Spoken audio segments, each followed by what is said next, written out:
The service elevator doors opened just as his $480 million refinance died. High-value lending was never supposed to collapse beside a mop sink and freight pads. But at Aurelia Tower on Brickell Avenue, that was exactly where Derek Langford learned paper outranks marble. The lobby outside glittered like money had learned architecture. Polished stone floors, orchid arrangements, valet staff moving under glass awnings, brokers smiling near an espresso bar, investors waiting to tour a penthouse with Biscayne Bay shining behind it. I stood in the service corridor, wearing a visitor badge and holding a coffee I had not touched. Same corridor, same gray elevator, same security camera above the door. 1 year earlier, Derek sent me down that elevator like I was something construction forgot to remove. That morning, his phone rang before the tour reached the private lobby. I watched him answer with his camera smile still on. Then the smile left first. His color followed. Lender counsel had frozen the refinance. $480 million. Paused before breakfast. Title report issues. Assigned liens. Tax certificates. One distressed bridge note. All tied to a company he had never bothered to fear. Harkness Capital Recovery. My company. My name is Owen Harkness. I am 47 years old. For 22 years, I worked in commercial real estate finance. Construction draws. Lien waivers. Debt covenants. Title reports. Default notices. The ugly paper beneath beautiful buildings. Until Derek fired me, I was Director of Asset Recovery and Construction Finance Controls at Langford Crest Properties. That title never impressed him. Derek liked architects, brokers, influencers, and lenders who said yes quickly. I dealt with subcontractors who wanted payment, banks that wanted clean collateral, and title officers who read every exception. People like Derek sell Skyline. People like me read the debt under it. If you have ever watched an arrogant boss confuse your quiet work for weakness, stay with me. Because Derek thought humiliation was power. He had no idea humiliation records better than applause. Across the corridor, his assistant whispered that Miami-Dade records had updated overnight. Derek snapped for her to lower her voice. Too late. The lender representative heard. So did two investors. So did the title attorney standing near the freight pads with a tablet in her hand. She scrolled once and looked at me. Not surprised. Just confirming. Derek turned then. He saw the visitor badge first. Then my face. Then the folder under my arm. His expression did something expensive and useless. Owen, he said, what are you doing here? I looked past him at the service elevator. The same one he told me to take. I said the truth softly. I came to see which doors your debt could still open. I learned real estate finance in Tampa, far from Brickell glass and lobby photographers. My first job was loan servicing for a regional bank that still used fax covers. I chased missing insurance certificates, late tax receipts, and borrowers who called every problem temporary. Temporary is the most expensive word in lending. By 28, I had worked through my first distressed condo project. By 32, I understood developers better than they liked. They all talked about vision. The documents talked about leverage. Construction finance is not glamorous work. It is draw requests, retainage schedules, lien releases, sworn contractor statements, and lender covenant reports. It is reading the fourth attachment when everyone else stopped at the summary. It is knowing a building can look finished while the capital stack is already rotting. Derek hated that part. He loved models, renderings, investor dinners, and press quotes about reshaping Miami. I loved county records. That made me useful until usefulness became inconvenient. At Langford Crest Properties, my job was simple in theory. Keep Derek's empire bankable. Aurelia Tower on Brickell. A boutique hotel near Wynwood. A waterfront retail project on the Miami River. 3 beautiful assets. 1 messy debt stack. Every week, I reviewed construction draws before lenders released money. I checked whether subcontractors had been paid. I checked lien waivers against payment trails.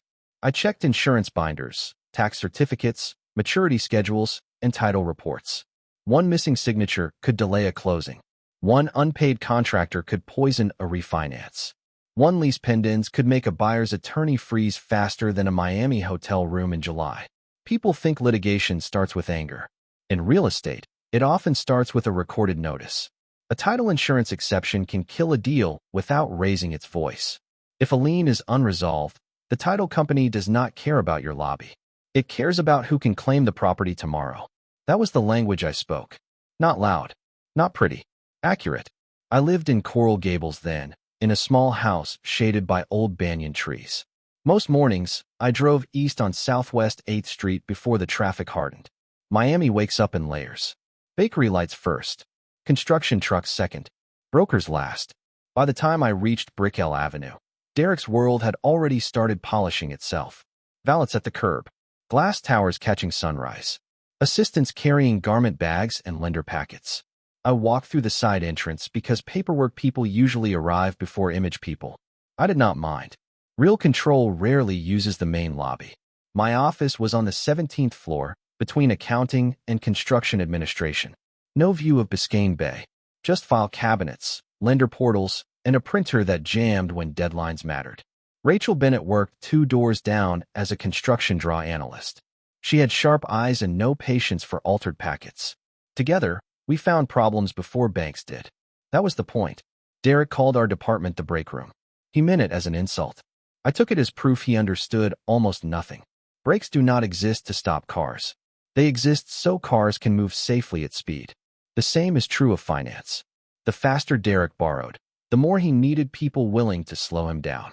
By the time Aurelia Tower reached its 40th floor, Derek started believing his own renderings. That is always when developers become expensive. The tower looked unstoppable from Brickell Avenue. Glass rising over traffic. Balconies facing Biscayne Bay. Marble samples spread across investor rooms. A model in the sales gallery showed perfect lighting, perfect pools, and perfect people who never asked about retainage. Down in my office, the numbers were less photogenic. Unpaid concrete claims. A glazing subcontractor waiting on release. Tax certificates accumulating quietly. 2 change orders without lender approval. A bridge loan maturity sitting too close to the refinance date. None of those things looked dramatic alone. Together, they sounded like a building clearing its throat before bad news. My department tracked every draw because construction money attracts optimism. Contractors want payment. Developers want speed. Lenders want collateral that stays clean. Somebody has to tell all 3 the truth.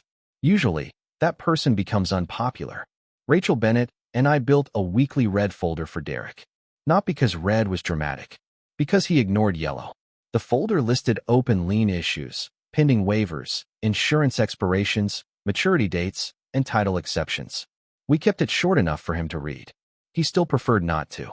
One March morning, I stopped a $17 million draw request on Aurelia Tower. The packet claimed all lower-level mechanical invoices were current. They were not. A subcontractor had filed notice of non-payment through counsel. The waiver attached to the draw looked clean, but the payment trail did not match. Rachel found the mismatch before breakfast. She had a gift for seeing where numbers try to stand too straight. I walked the folder to Derek's office overlooking Brickell City Center. He was with 2 brokers and an investor relations consultant. Everyone had espresso cups and confident posture. I waited until the consultant left. Derek hated waiting more than bad news. I told him the draw could not be certified. He stared like I had scratched his car. "Owen," he said, "we are not holding $17 million over paperwork." "It is not paperwork," I said. "It is lien exposure." He waved toward the window. "Look outside. That is exposure." I looked at the skyline. "No, Derek. That is marketing." The room got colder. Brokers enjoy confidence until someone explains debt. Derek dismissed them with a smile that promised retaliation later. Then he leaned back and called me risk allergic. He said lenders wanted progress, not anxiety. I reminded him lenders wanted clean collateral first. He told me I was confusing clerical caution with executive judgment. That was the first time he used the word clerical. He liked it too much. Over the next 6 weeks, the red folder got thicker. A boutique hotel near Wynwood had unpaid interior build-out claims. The Miami River retail project had tax certificates Derek called timing noise. A mezzanine lender started asking sharper questions.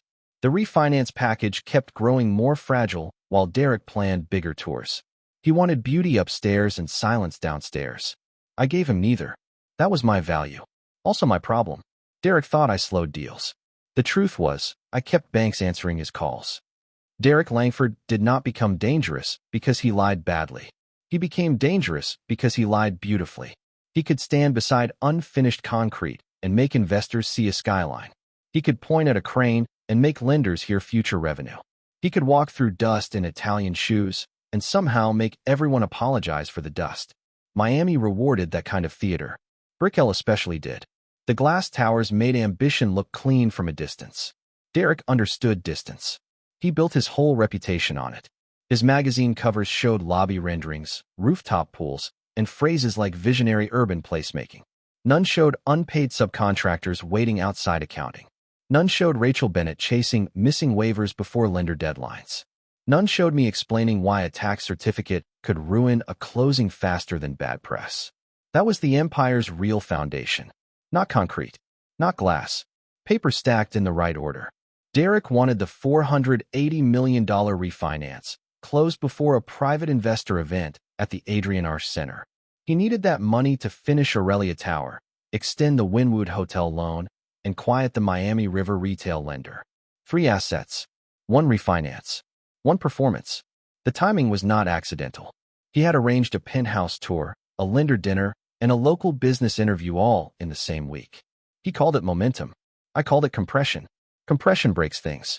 I gave him the updated red folder on a Thursday morning. The cover memo was 4 pages. Short for the problem. It listed 7 unresolved lien issues, 2 unsigned subcontractor settlements, a tax certificate package, and a bridge note maturing in 38 days. The last paragraph warned about cross-default exposure. Derek read the first page and stopped. "This is not helpful," he said. "Accurate things rarely feel helpful to people selling fantasy." I told him lender counsel would ask the same questions. He smiled like I had mentioned weather. "Lender counsel works for lenders, Owen. We work for growth." That sentence should have been printed on every future exhibit. He started cutting me out after that. First, I lost access to refinance preparation calls. Then Rachel stopped receiving complete draw packets. Then accounting began sending waiver summaries instead of source documents. Summaries are where truth goes to lose weight. I wrote everything down. Dates, distribution lists, missing attachments, revised language. Not because I expected justice. Because in finance, memory is useless unless it has page numbers. One afternoon, Rachel came into my office carrying a packet without speaking. She placed it on my desk and pointed to a lien waiver from a concrete subcontractor. The signature looked wrong. Not fake in a movie way. Wrong in the small ways paper people notice. Different pressure. Different slant. Date too convenient. Payment reference missing. I looked at Rachel. She said 3 words. "Do not certify." That was the midpoint of the whole story, though I did not know it yet. Because Derek thought I was blocking one draw. He did not understand the waiver touched a lien. The lien touched title. Title touched refinance. Refinance touched 3 other loans. And 3 other loans touched the empire he thought was made of buildings. The betrayal happened during a penthouse walkthrough with Biscayne Bay shining like a brochure. Derek had invited lenders, brokers, architects, and 2 investors from New York. The espresso bar was open. The marble had been polished until it looked deeper than water. Someone had placed white orchids beside the model of Aurelia Tower. Everything smelled like money trying to look permanent. I arrived with the red folder under my arm. Rachel had stayed upstairs with accounting, checking the waiver packet against payment records. She texted me one line before I reached the lobby. "Still wrong. Do not sign." I already knew. The concrete subcontractor waiver had no matching payment confirmation. The tax certificate package had not been cleared. The bridge lender had asked for an updated maturity schedule twice. Derek needed me to certify the draw and support the refinance closing. I needed him to stop pretending. He saw the folder before he saw me. His smile held for the investors. Then he stepped toward me with that quiet anger rich men use in public spaces. "Not here, Owen," he said. I kept my voice even. Lender counsel asked for updated lien clearance before noon. He glanced toward the brokers. People buying penthouses do not need to see back office panic. A few heads turned. That was the point. Derek never wasted humiliation in private. He pointed toward the service corridor beside the freight pads. "Take the service elevator." The words landed softly. That made them worse. Brokers froze with paper cups in hand. An assistant project manager stared at the floor. The construction accountant looked like she wanted to disappear inside her tablet. I looked at Derek for 2 seconds. Then I asked the only question that mattered. Did lender counsel approve removing asset recovery before refinance clearance? His mouth twitched. "Banks lend against assets, Owen. Not clerks." There it was again. Clerks. He liked words that made expertise smaller. Human Resources appeared from behind the sales gallery with a beige folder. That meant the decision had been staged before I arrived. Termination paperwork. Benefits continuation. Non-disparagement. Company property return. Standard paper for a non-standard mistake. Derek kept his voice polished. Your role has become obstructive to capital execution. Capital execution. Another phrase that would age badly in court. I signed the receipt only. Then I wrote received only beside my name. Human Resources noticed. Derek noticed more. Always marking documents, he said. I capped my pen. Somebody should. Security walked me to the service corridor. Not because I caused trouble. Because Derek wanted witnesses. The elevator smelled like drywall dust and floor cleaner. I stood beside a stack of padded freight blankets while the doors closed on the lobby's fake calm. I did not argue. I did not threaten him. I did not call a reporter. I just looked at my reflection in the steel doors and thought about the red folder. Derek had taken my office. He had not taken the public records. He had taken my badge. He had not taken the liens. And when the elevator started downward, I knew exactly where to begin. The service elevator dropped 27 floors without music. That felt appropriate. Music would have made Derek's mistake seem less expensive. I stepped out near the loading dock, handed security my badge, and walked into Miami heat. Brickell traffic moved like nothing important had happened. Valets opened doors. Brokers checked phones. Construction workers smoked near orange cones. The city kept selling itself. I drove back to Coral Gables with the beige folder on my passenger seat and the red folder in my memory. I did not call Rachel. I did not call Derek. I did not call lenders. Angry people make bad records. I spent that night doing what Derek forgot I knew how to do. I searched public filings. Miami-Dade County records. Contractor notices. Tax certificate postings. Uniform Commercial Code filings. Mortgage assignments. Lease pendants records. Recorded claims nobody read because they were not pretty. By midnight, Derek's empire looked different. Aurelia Tower was not one project. It was the center of a debt web. A glazing contractor had recorded a mechanic's lien at a discountable amount. The concrete subcontractor had counsel listed on a notice of non-payment. The boutique hotel near Wynwood had a bridge lender shopping a note quietly. The Miami River retail asset had tax certificates accumulating through an entity Derek never mentioned. None of it was secret. That was the funny part. Rich people confuse public information with invisible information because nobody glamorous reads it. The next morning, I met Marion Ellis at a cafe near Miracle Mile. Marion was 52, a real estate litigation attorney, and allergic to theater. She read documents like a surgeon reads scans. No excitement. No wasted movement. I slid the first packet across the table. She finished her coffee before speaking. You are not suing him today, she said. No, I said. I am buying pressure. She almost smiled. That is more interesting. Within 30 days, Harkness Capital Recovery existed on paper. Small office. Clean operating agreement. Counsel reviewed investor documents. No stolen files. No Langford Crest data. Only public records, creditor calls, and assignments negotiated at arm's length. I raised money from 3 investors who understood distressed paper. Not empire buyers. Paper buyers. People who knew a lien could be ugly and valuable at the same time. We started with subcontractors. Some wanted full payment. Some wanted out. We paid discounted cash for assigned mechanics liens where the math made sense. Recorded assignment. Notice through counsel. Clean chain. Then we approached the bridge lender tied to the Wynwood Hotel. They were tired of Derek's extensions. We bought a minority position first. Enough to read documents. Enough to understand covenants. Enough to see the cross-default language Derek ignored. I did not own his buildings. Not then. I owned questions he could not answer cleanly. 3 months passed. Then 6. Derek kept touring investors through lobbies while his filings grew teeth. Rachel left Langford Crest quietly in month 7. She sent me no files. Just one text. Check the waiver dates against county recording. I did. She was right. The concrete waiver date lived in one world. The payment record lived in another. By month 9, Marion had a wall calendar covered in deadlines. Tax certificate redemption. Bridge note maturity. Lien foreclosure windows. Refinance commitment expiration. Title endorsement review. Derek still thought he was dealing with clerks and contractors. He had no idea the clerks had learned finance, and the contractors had sold their claims. By month 10, Derek finally noticed the paper had changed hands. Not because he became careful, because his lender stopped pretending. The call came on a Wednesday while he was hosting investors near Biscayne Boulevard. Marion forwarded me the notice at 8:13 in the morning. Refinance review suspended pending lien resolution and title endorsement clarification. Clean words. Dirty impact. Aurelia Tower could not close the $480 million refinance until the title company removed exceptions. The title company would not remove exceptions until the liens were resolved. The liens were now mine, through Harkness Capital Recovery. Derek called the contractors first. Too late. They had already assigned their claims. He called the bridge lender next. Too late. We controlled enough of that position to ask questions. He called the title company last. They cared about recorded documents, not his volume. That was when he learned charm has no recording stamp. The real twist was not the liens. Derek had survived liens before.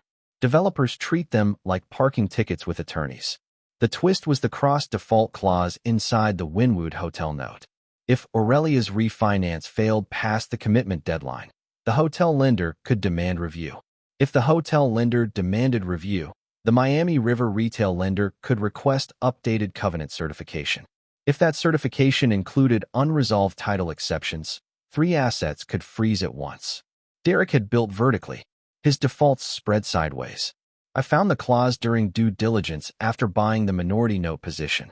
Marion confirmed it twice. Then she confirmed something better. The clause referenced affiliate indebtedness tied to Langford Crest Properties, not only the borrowing entity. Derek had bragged about his integrated empire for years. His lawyers had borrowed against it the same way. Integration feels impressive until one weak joint pulls the frame. Rachel met me once near South Point Park, on a windy afternoon after she resigned. She brought no documents. She did not need to. She told me where to look in the county records and which dates felt wrong. The concrete waiver had been dated before payment cleared. The recorded lien release referenced a wire confirmation that did not exist in public payment trails. That did not prove everything. It proved enough to ask harder questions. Marion sent a preservation letter the next day. Construction finance records. Draw packages. Lien waiver correspondence. Payment confirmations. Lender communications. Title emails. Derek's office replied through counsel, calling our claims opportunistic. Marion smiled when she read that. Opportunistic is what debtors call creditors with calendars. A week later, the title company refused clean endorsement on Aurelia Tower. 2 investors delayed funding. The bridge lender demanded supplemental disclosures. Derek's assistant called subcontractors, offering quick settlements. Some wanted money. We wanted clarity. That terrified him more. Money problems have numbers. Clarity problems have witnesses. Derek's public face stayed polished. He still appeared at a charity dinner near the Adrian Arsh Center. He still talked about Skyline, legacy, and resilient capital. But behind the glass, the debt web tightened. His empire was not collapsing yet. It was doing something worse for a man like Derek. It was becoming explainable.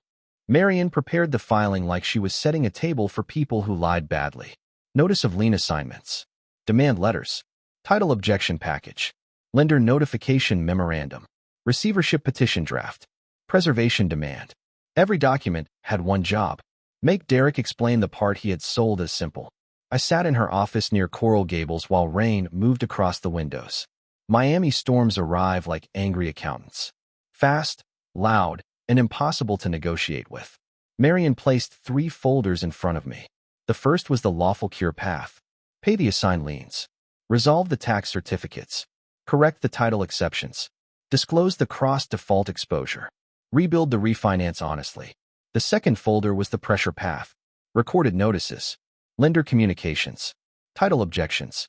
Petition for court supervision if cash controls stayed unreliable. The third folder was the ugly path. The waiver. The altered signature packet. The payment date that did not match. I looked at that folder last. Marion noticed. You are hoping he chooses the first one, she said. I am hoping he remembers math, I said. She closed the folder. Men like Derek remember applause before math. We sent the cure letter through counsel at 9 o'clock on a Monday. Clean language. 10 business days. No threats. Just numbers, recorded instruments, and consequences already permitted by contract. Derek responded through a conference call 2 days later from a lender meeting on Biscayne Boulevard. His attorney spoke first. Derek interrupted anyway. He called Harkness Capital Recovery predatory. He called me bitter. Then he called our lien positions nuisance paper. Marion let him finish. Lawyers know the value of uninterrupted arrogance. Then she asked whether Langford Crest intended to cure the title exceptions before refinance expiration. Derek said the assets spoke for themselves. Marion said assets do not speak to title underwriters. Documents do. The lender counsel asked for updated payoff figures. Derek went quiet for the first time. That was when I knew he had lost the room. He could charm investors. He could stage tours. He could humiliate employees near service corridors. But he could not make a title insurer endorse missing facts. The freeze came that afternoon. The $480 million refinance paused pending full resolution. The title insurer reserved its position. The bridge lender demanded supplemental covenant certification. 2 investors requested an emergency update. Derek's empire did not fall that day. It stopped performing confidence. That hurt him more. 3 days later, Marion filed our petition package at Miami-Dade County Courthouse. Not to seize everything. That was not how the law worked. We asked for limited receivership over Aurelia Tower cash controls and construction disbursements. The goal was simple. Protect collateral. Preserve records. Prevent money from leaving clean paper behind. Derek's team answered with outrage. Outrage is cheaper than accounting. They claimed we were blocking progress.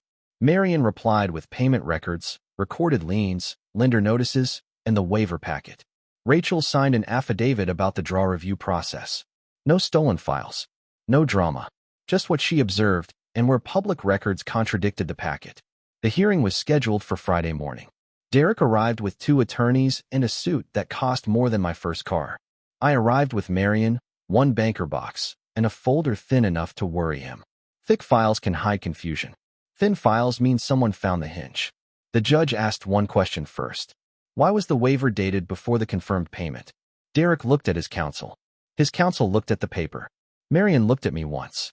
That was the final turn. Because the empire did not hinge on the tower. It hinged on one signature Derek thought nobody beneath him would ever challenge. The courtroom did not look like revenge. It looked like fluorescent lights, old wood, and tired attorneys checking calendars. That was fine. Real consequences rarely arrive with music. The judge asked again why the waiver predated confirmed payment. Derek's attorney tried context first, then clerical timing, then industry practice. Each phrase got smaller than the last. Marion placed the payment record beside the waiver. She placed the recorded lien notice beside that. Then she placed Rachel's affidavit on top. 3 pages. Clean sequence. No theatrics. The judge did not accuse Derek of anything dramatic. He did something worse. He appointed a limited receiver over Aurelia Tower's cash controls and construction disbursements. The refinance stayed frozen. The title insurer refused clean endorsement. The bridge lender declared a covenant default review. Investors demanded a full asset update before releasing another dollar. Derek walked out through the courthouse front doors this time. Cameras were not waiting. That probably hurt him. Men like Derek fear silence after performing for years. Over the next 90 days, Langford Crest stopped looking like an empire and started looking like a spreadsheet. Aurelia Tower needed supervised disbursements. The Wynwood Hotel lender demanded restructuring. The Miami River retail asset entered sale negotiations. 3 projects, once marketed as integrated strength, became linked exposure. Integration had finally sent Derek an invoice. We did not get handed buildings in one clean moment. That is fantasy. Debt moves slower and cuts deeper. Harkness Capital Recovery negotiated through counsel. We settled several assigned liens at premium. We converted part of our note position into control rights. We bid through a court-supervised process when 2 assets were forced into sale. No shortcuts, no backdoors, just terms Derek once ignored because they were written beneath the glossy part. 6 months later, my company controlled the debt position on Aurelia Tower and acquired the Miami River retail asset with lender approval. The Wynwood Hotel sold to a fund from New York. Derek kept a minority interest in one shell entity and lost operating control of everything that mattered. His magazine profile disappeared from Langford Crest's website before the year ended. His new biography called him a strategic development advisor. Corporate America has many names for men who lose the keys. Rachel Bennett joined Harkness Capital Recovery as head of construction finance review. Her first rule was simple. No waiver enters a file without payment support. Marion still represents us. She still charges too much. She is still worth it. I moved our office from Coral Gables to a modest suite near Brickell, not on the penthouse floor. I had enough of elevators with opinions. Sometimes I pass Aurelia Tower on my way to lender meetings. The lobby still shines. The orchids still look expensive. Valets still open doors under glass awnings. Buildings are good at pretending nothing happened. Debt is not. Debt remembers who signed what, who paid whom, and who tried to make paper lie. I kept the old visitor badge from that morning in my desk drawer, right beside the beige termination receipt marked received only. Not trophies. Reminders. Derek thought status lived in the front lobby. He thought sending me through a service corridor made me smaller. What he never understood was simple. In real estate, the lobby is decoration. The lien is leverage. He owned the view. I owned the paper. And when the judge asked one quiet question, only one of those still mattered.